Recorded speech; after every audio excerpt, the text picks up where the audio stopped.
Ladies and gentlemen, welcome to Paradox East Radio, paradoxeast.org. We are here with one of the founding sponsors of Paradox East Radio early in these streets, someone who believed in Paradox East when Paradox East was just an idea. And we started out with a fundraiser, with a whole telethon type situation where we recorded and did podcasts for like a whole weekend. This guy did not sleep for days and just recording, mixing, editing, and also the laying down the foundation for Paradox East and what we're doing today. Listen to Your Neighbors, a fundraiser for original local music. And the guy you see on your screen is the video production, audio production, the mind behind taking your sound to flight and landing your vision. Phantom Airwaves' own Stephen PR Kane. What's happening, bro? Not much, man. Glad to be here. Appreciate you having me. Absolutely. PR and your sound, your vision from day one that I've met you has been elevating not only creativity and art, but also ideas. And so let's first start with Phantom Airwaves and, that taking flight and that mission. Where does that come from and why does that drive everything that you do? Phantom Airwaves is special to me.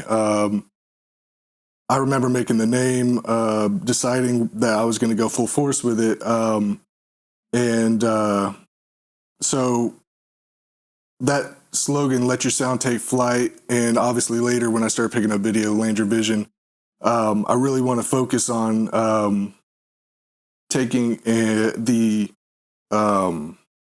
artist's ideas, in a sense, like you had mentioned, and sending it through the airwaves. And you're obviously a radio DJ, and you understand what airwaves are in radio talk, and airwaves translating to radio signal in a sense, but I like to send it off and translate what the artist has in their head and make it listenable or translatable or received by the audience as the artist intended, or even better.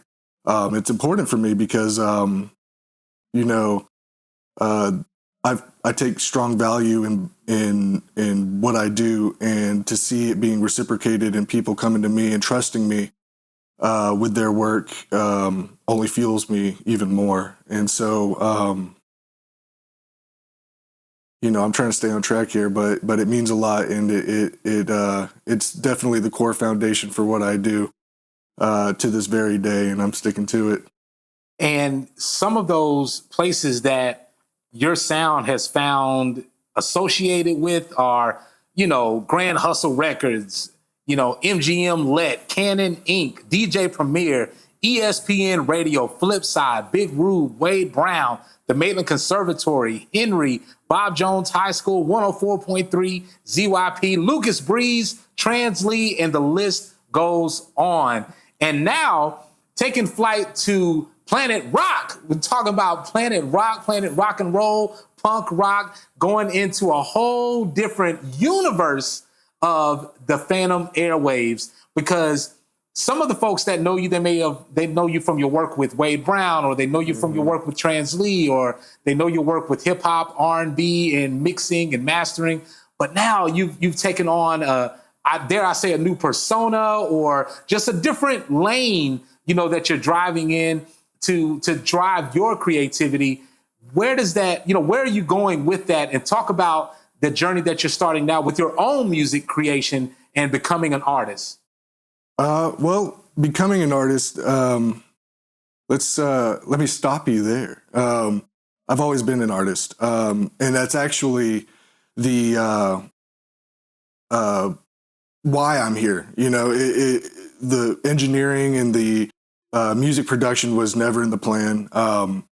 I was already a punk rock, just aspiring rock artist, rock star, as teenage dreams, going all the way up to my early 20s. Like, that was my original plan. And it wasn't until about, I'd had trouble starting a band, and I got fed up, and I had a buddy at the airport that I worked at, and he had mentioned he makes beats, and he sells them for a lot of money, which didn't, that part I didn't, whatever. But wait, you have a software that makes music for, like on its own? And he's like, yeah. So he put me on, and I got it because the plan was to take that software and create the guitar parts, the drum parts, and the bass parts, and send them off to whoever I needed, to studio musicians, to create the music that I wanted to create, because I couldn't rely on a band. It didn't take 2 weeks for me to meet Lucas Breeze. He was my neighbor at the time, and he persuaded me to switch it up and make beats, because, he was rapping at the time. I had a little knack for it, and wait, money's involved. So I was like, okay.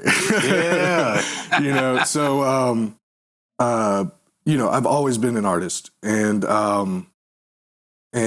the music production and engineering came later, and I'm blessed to have taken that route. And I'm very free flowing. I don't, the 2-year plan, 3-year plan, 5-year plan, I've never really been good at projecting my, what my future is. And so I just go with the flow, and my flow took me to the route of production engineering. I met great artists. The second artist I met was Wade Brown. And you're telling me, Lucas Breeze, a great artist, Wade Brown, a great artist, and I have this saying, and I try to, mention before I say it that, I mean this in the least arrogant way, but greatness gravitates towards me, I feel like.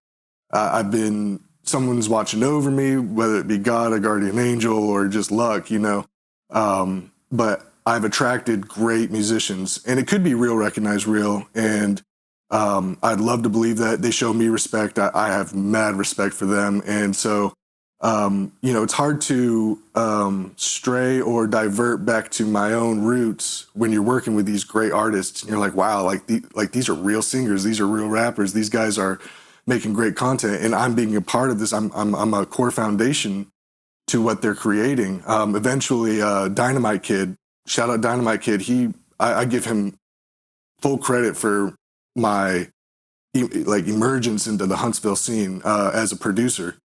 And through Dynamite Kid, I met Trans Lee, and so on and so on. And this is all within the first 4 years of me picking up engineering and audio production and music production. So, it's hard to divert from a path when you're working with all these greats and you're getting these opportunities. And so putting myself to the side and my artistry and my punk rock and my, songwriting to the side was not a problem, because I was still using those qualities and those traits, that my talent, and investing it into others, using my skills to make beats and knowledge to kind of create a different sound.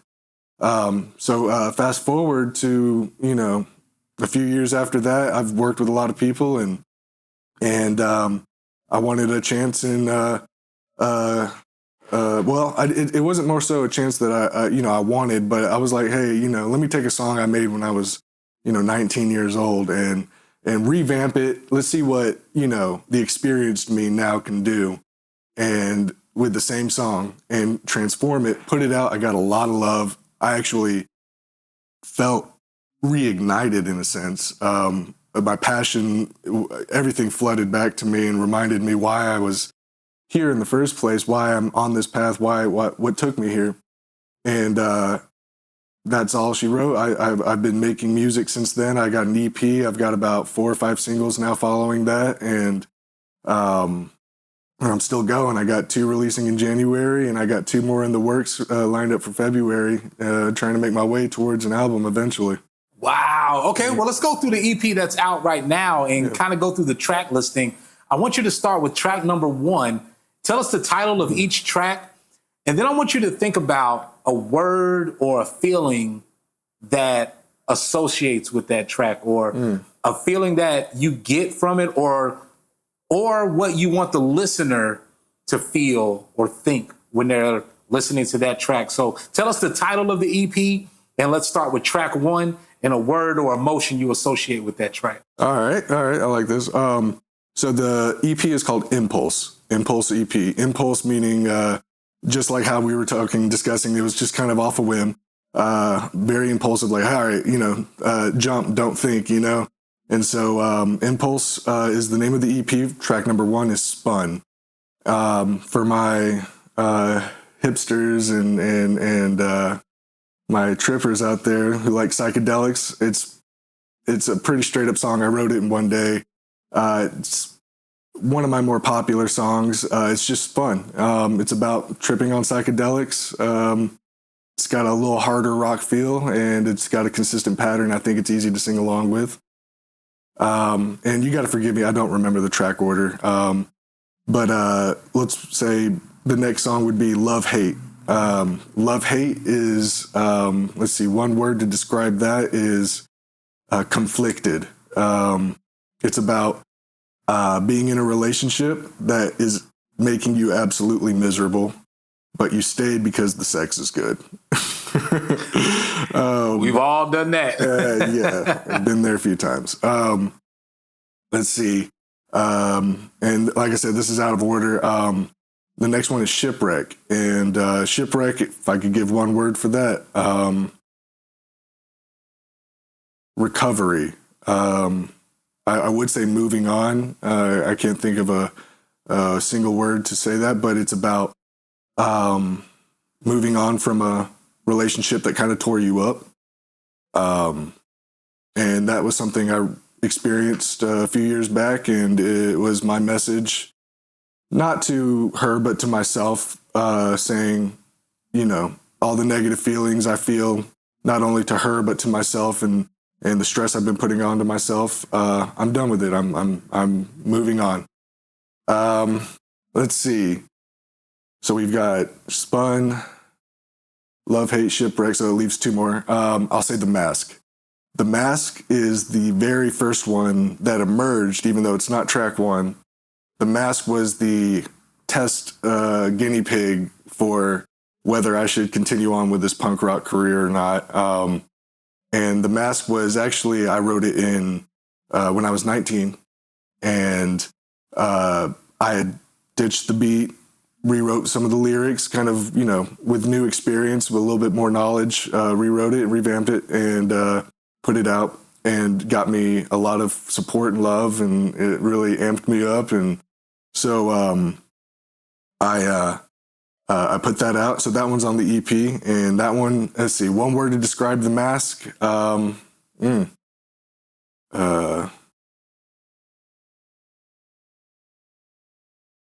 Shallow, maybe? Not shallow.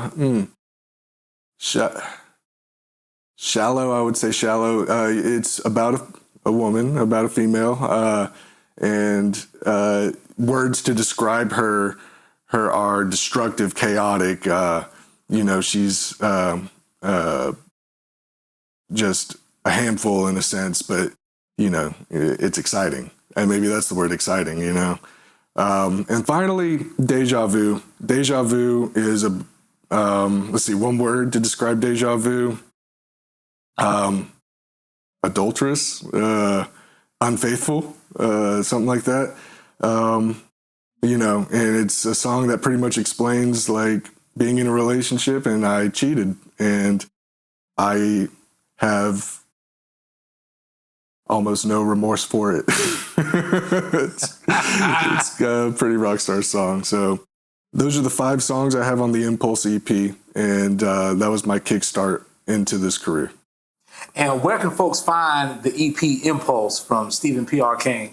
Well, I know everybody has their choice of platform. It's on all platforms. To easily find it, you can go to sprkane.com. And that's sprkane.com. And I will encourage everyone watching and listening that that's the only place you should go, because you directly support the artist. Mm-hmm. And what we're doing here with Listen to Your Neighbors is promoting original local music and also getting it directly from the source. A lot of these distributors, and of course, these are great places to discover music that you may not have known. But once you know where to go ahead and get it direct. Go ahead and, once you found it, get it directly from the source, directly from the artist, whether it's PR or any artist that you find, ask for it directly. And here's the thing. If you don't know where to get it from directly, tell them to send it to you directly. Hit them up on the DM and say, yo, I want that new EP. What's your Cash App? What's your Zelle? Let me pay you and I can get it direct. Send it to me. That's the truth. That's the truth. So also, Are you touring? Is there, it's 2026. Is there any performances? Can we see the band? And are you going to be doing any live performances of this music, the Impulse, the EP? Absolutely. Yeah, for sure. I've already had one solid rehearsal, and I've been in communication with my band. I've got a solid band. It consists of 2 guitarists and a drummer, very talented guys. With my mixture of electronic into this punk rock, we rely on a synthetic kick and 808. Can't go wrong with an 808. We have this thing slapping when we play.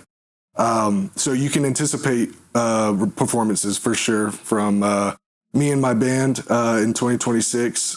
Give us a few more rehearsals. Like I said, I'm working with professionals. It won't take us long. And we'll be making our debut very soon. All right. And for those that know, the burning question on a lot of people's minds is Phantom Fest. Phantom Fest 2026. Is there anything you could tell us? It's going to happen. I'll tell you that. It's been on my mind. And obviously I had it in 2021 and 2022. I took a break. Not only was it for my own well-being in a sense, I had to focus on myself, kind of get self-centered. I fell off the map, which was the best thing I could have ever done. But also there was a gut instinct in me that said to not do it a third time in a row. There's something about that. Yeah, that impulse. Yeah, something for once. Yeah, I trusted my intuition and I feel like it played out. So I know the anticipation is high. I have people asking me all the time, Phantom Fest, when's it going down? Is it happening? And for a while I was like, dang, like, all right, chill. I'll work on it. And as of this past August, the September area, there was some sort of energy that, I don't know, I just, flip-flopped and I just said, I got back on my impulse mode and I was like, all right, it's time to just do everything, all at once. And so it's been discussed, I should say. I can't speak on it any further, but in those few discussions, September, obviously Music Month, is when we anticipate Phantom Fest 2026. Absolutely. And for those that are new to the area, new to North Alabama, Southern Tennessee, because there's at least 30 families moving here every single day to Huntsville that don't know what Phantom Fest is. If you had to explain to someone very short what Phantom Fest is and what to expect, how would you explain it to them? If you're a family, leave the kids at home. This is adult time. We turn up. I turn up. I think everyone knows that. I don't know if I'll be getting on stage as much as the first two, but give me a few drinks and I'll probably end up on stage talking my shit. Phantom Fest is an all-around fun time. It's meant to I don't know if exploit is the correct word, but artists that perform at Phantom Fest are required to perform their music in its most original form. If you talk about drugs, if you talk about sex, if you're cursing, if you're, fuck, shit, damn, motherfucker, say it, because this is an adult environment, and that's what it's meant to be. It's meant to express you. No bleeps. Don't worry about censoring. We want to hear your music as it was originally intended. I don't want to hear a cover song. Not one. I don't want to hear other people's music. I want to hear the artist's original music as it was planned. Typically, it's an all-day event. Now, that's how it was the first two Phantom Fests. But we're going to explore some other options, whether we expand or condense. We're going to make sure it rocks out in the most efficient way possible while maintaining a chaotic environment. You know what I'm saying? So Phantom Fest is all around a fun time, man. You don't want to miss them because all you're going to hear about is Phantom Fest for the next year, and you're going to be wondering why you didn't go. And one of the memories, and the best way that I can explain it, and a favorite moment of mine with Phantom Fest, the second Phantom Fest, I was in Georgia. I was in Atlanta. And I remember we were streaming Phantom Fest on Paradox East Radio. And we're on the east side of Atlanta. I can't remember the wing spot, but we're in a parking lot. It's maybe 8, 9 o'clock at night. Everyone's sitting outside. It's a typical parking lot. Folks out there, you got the cars, folks are smoking, folks are hanging out. And I'm waiting for my wings. But while I'm waiting, I'm listening to Phantom Fest in the car. And I just remember everyone looking around, and this guy, he's like, "What are you listening to?" I was like, "Oh, this is a music fest happening in Huntsville." And he goes, "Oh, okay, yeah. And I go, "It's happening right now." He's like, "It's happening right now?" He's like, "And it's on the radio?" I said, "Yeah." I said, "Matter of fact," I said, "What's your name?" He told me his name, and I texted Dre, because Dre was hosting. I texted Dre, I said, "Dre, shout out so-and-so and so-and-so. We're here over on the east side at such and such wing spot." And about 30 seconds later, Dre's, "Yo, shout out to T-Mill out there in Atlanta at such and such and such and such wing spot. Da, da, da. Yo, big shout out to so-and-so. Woo." He's like, "What? No way. What is happening?" And that got the attention of everybody else. And now we're listening to this live show. And I'm eating wings on the trunk of my car, chilling with everybody else, listening to Phantom Fest in Huntsville, in Georgia. And everybody's listening to all this live music. The sound sounded amazing. And you can feel, I think it's the energy that people were picking up on. And folks are in the parking lot, and you hear this live show and all this chaos. You're like, what are you listening to? And then when they find out it's live and it's happening right now, I'll never forget it. Man, I don't think I ever sat down with you and got details about that. That's awesome. I love that story. Yeah, man. That's And I was mad because I couldn't be there, and I had an appointment in Georgia, and I'm just like, man, I really wish I could be there. Yeah. And we had the audio going all night, and I'm driving back, from Georgia, and I'm telling folks where to listen to. They turned it on in the wing spot. I was like, yo, all you got to do is, put it on your TV. Like, go to paradoxeast.org, click play, and you'll hear it. And it blew everybody's mind.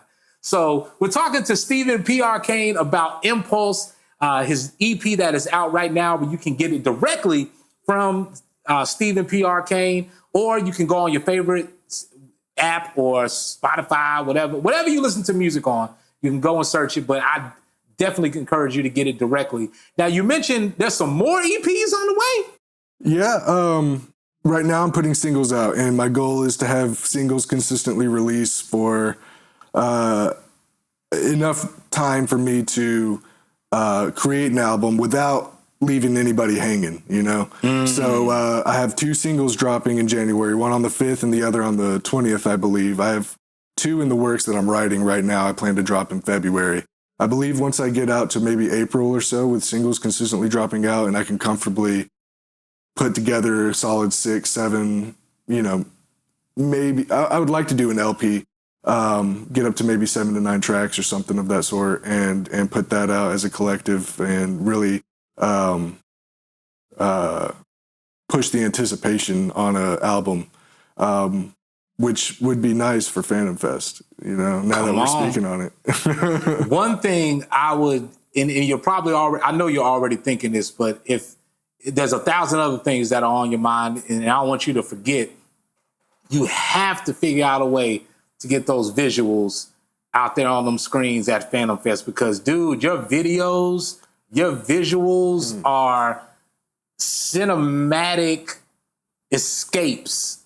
They are like dreams, that you're in the music, because you pour so much into the music, but then you also evoke those emotions through visuals and through ideas and through fashion or through showing emotions on the screen. I think is very important. You're not just putting up a camera and, all right, let me sing the song and just, do the lyrics and, make this cool shot. No, there's grit, to your visuals. There's pain and happiness and there's emotions that you see on the screen that you feel with your visuals. So talk about some of the visuals and the videos that are out that, that people can also experience with Impulse. So right now, the only video I have out with Impulse is Spun. And it's funny, I was actually filming a documentary in Chattanooga at a film studio, and I noticed they had a lot of sections blocked off in this warehouse that had different scenic backgrounds and setups. And I was like, hey, I talked to the guy who ran the place. Shout out AP Films, Blake. Man, he's incredible film cinematographer, all of that. Man, I asked him to do the cinematography behind it, hold the camera and get the shots. He ended up going above and beyond, setting up more scenes for me. I was like, oh man, awesome, man. I got so excited. As soon as I drove home, I got back to the studio. I got to editing and setting that up. So you can see Spun on YouTube now. And it's a very straightforward video. It's just, like I said, it matches the song, and it's a lot of fun, a lot of energy behind it. And I have to give a lot of credit to Blake with AP Films and the and I don't want to get his studio, the name of the studio incorrect. But shout out Blake, AP Films, man. I couldn't appreciate him more. He's a great artist. And so I had that opportunity to do that. And I actually, if the weather subsides a little bit, I actually had a scheduled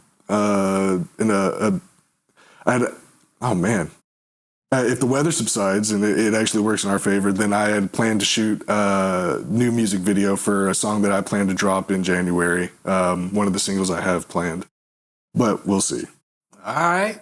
Now, also, I want to, get back to some of the original local music. And why, first of all, thank you and thank everyone that is creating stages and spaces and opportunities, because what we're doing with Listen to Your Neighbors is nothing new. It's not like it's not been done before, but it feels good to look out and see others like yourself that are pushing local music, and places like the Camp, or places like, if I start naming venues, I'm going to miss somebody, but there's a lot of venues that are pushing local music, and especially our original, because as you've known, you've worked with so many artists that when I tell people that we have artists that are, if not as good, better than some of the songs that are out now with, mainstream artists. And these artists that you'll never meet, or you'll never be in front of, or you'll never be in the same vicinity. But then you have a lot of artists that are creating some magical moments, through their songs. And you're like, I just wish everyone could hear this. It's great music. And you, as a producer and engineer, you're right there in the driver's seat or the passenger seat or the co-pilot of this music that they're creating, and you're able to hear it. And I really just, again, hats off to you, and thank you for supporting original local music and in all genres, because you're not just stuck in one genre. Like, you're a producer, you're a musician, you're an engineer that is encompassing good music, no matter what genre it is. It's just good music. That's the genre. It's like, what is it? Hip hop? Is it? No, it's good music. That's it. So thank you for that. And where can people get in contact with you and follow, and anything else that you want to also bring up for? I have two more questions that I just remembered, but where can people get in contact with you for booking, for working with you and getting your band out there? And if folks want to throw a really good party and some good original music, and they want to book you and your band, how do they get in contact with you? PhantomAirwaves.com. The correct spelling is FANTOMAIRWAVES, PhantomAirwaves.com. If you misspell it with Phantom with a PH, you're good. It'll take you to my site anyway. You can get my info. You can go to sprkane.com through PhantomAirwaves.com to find me as an individual artist. But phantomairwaves.com. If you want to book with me and record your music with me, have me engineer, mix, master, then you go to that website and you can book directly through my site, and you can get in contact with me that way. If not, follow me on all socials at SPRKANE, SPR Kane, and that's for all socials. All right. And I would be remiss if I didn't ask about AI and the whole conversation as an engineer, as a musician, as a producer, your thoughts, good, bad, or indifferent, when it comes to AI. Well, let me put it out there that AI is the new wave. Just like how CGI came out and it put animatronics almost out of commission. People weren't too happy about that. CGI made a big difference. It's not about how you used, it's not about having the CGI, but it's how you finesse the CGI. And I feel like that's the same case for AI. AI is the most powerful tool we've had yet. And what it means for the artist community and the musician community is it's terrifying, especially for what I do. As an engineer, as a mix and master engineer, mastering took me years and years and years to learn and perfect, and I still have many years to learn and perfect it even more.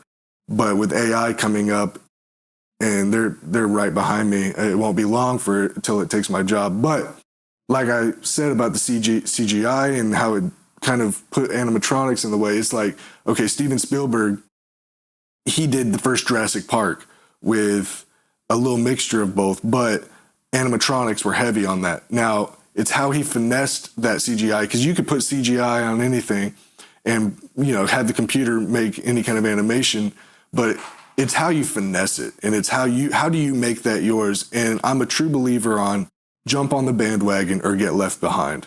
Now, with all that being said, music should come, it's an expression of yourself. Music should be something that you should be proud of, no matter how good or how bad it might sound to somebody else. That's your expression. That's what you feel inside. It's yours. It's you. And it really upsets me to have people use these AI tools and plug in just their lyrics and then come to me and say, "Hey, look at the song I made." You didn't make it. Now, you made the lyrics, and that's nice. And I know it's exciting to hear something played back to you like that, but I want to hear what you made. Like, what do you sound like? And be proud of it. And because as a producer, I take pride in myself in hearing the potential of a flourishing track, and I can help you express yourself in the way you want instead of giving all control to AI. Now, I've used AI in a sense to where I didn't have access to a female artist, but I don't need a female artist to yell, "Turn up." That's just not worth, anybody's time, and I need it. So I've gone to the microphone, I yell, "Turn up," and I've had AI convert it to a female artist. And that's my way of finessing a certain aspect of my music to get a specific sound that I needed at the time that wasn't necessary for someone to come through, or wasn't vital for someone's time and energy to put in and travel to me or record those two words. And that's a light example. I do not like to use AI just because, as a developed artist and a developed producer and master engineer, I don't need to. I'm sure at a point I will have to, I am on the bandwagon and I'm all for it in a sense, and I will have to keep a strong eye out on how this fast developing, computer unit is, just learning, it's just soaking in stuff and perfecting it faster than anyone can ever dream of.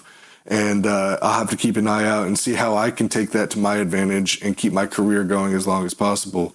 With that being said as well, I feel like my career in punk rock is also my way of, opening up a new pathway to opening up new doors and opportunities in the case that eventually I lose a job doing mix and mastering. So, But and then also we have to remember that AI hasn't got to a point yet, and maybe never will, of a phantom fest of creating that energy on stage in a room.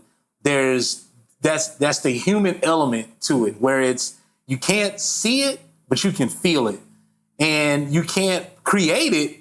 It comes together like a perfect combination of these people in a room listening to the same song, and their energy that they're giving off, good, bad, or indifferent, is creating this feeling. Whether it makes someone angry, cries, makes them frustrated, makes them fall in love, all these different emotions that are created from a live music experience to evoke emotions and make someone cry, or to get someone over their mental health, and their self-esteem is boosted from, I believe I can do this.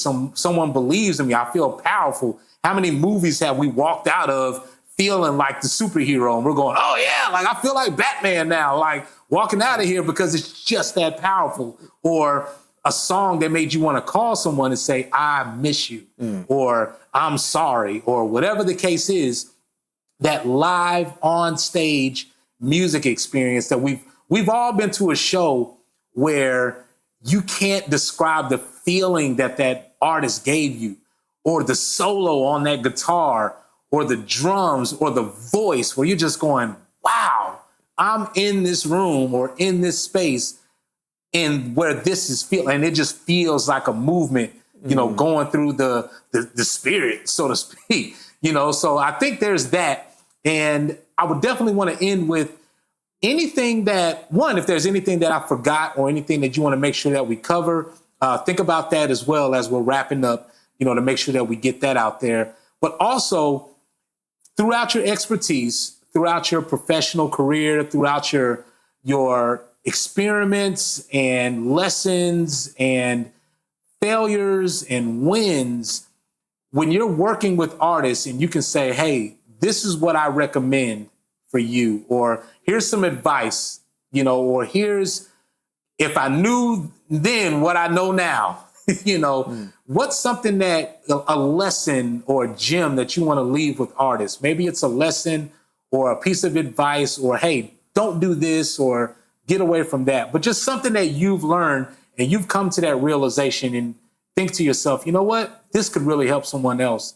And I would feel some type of way if I didn't share this with someone. The first thing that comes to mind is don't let pride get in the way.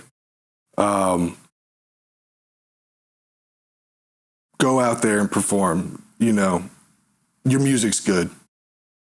It's clear. But don't rely on that to take you to the top. Go out and market. Go out and do these interviews. Go out and do things that that might seem petty to you, and put your pride aside and put in the extra effort, do the extra research, learn. You might want to figure it out on your own. I wanted to figure it out on my own, but I had to do some research. I had to do some learning. That was my issue, especially. It's like, I could do this. I got the ear for it, but sometimes you need to get on YouTube University and figure out what's the problem here. Why am I not getting it? Put your pride aside and do the things that are necessary. It's my dryer went out, and I have to have clean clothes. There's no shame in putting up a clothesline and drying out your clothes. Do what it takes to survive. And that's what my father always taught me. And that's what I mean when I say put your pride aside and don't be ashamed to do these petty things to help you get yourself out there, because it will actually expedite the process faster than you think.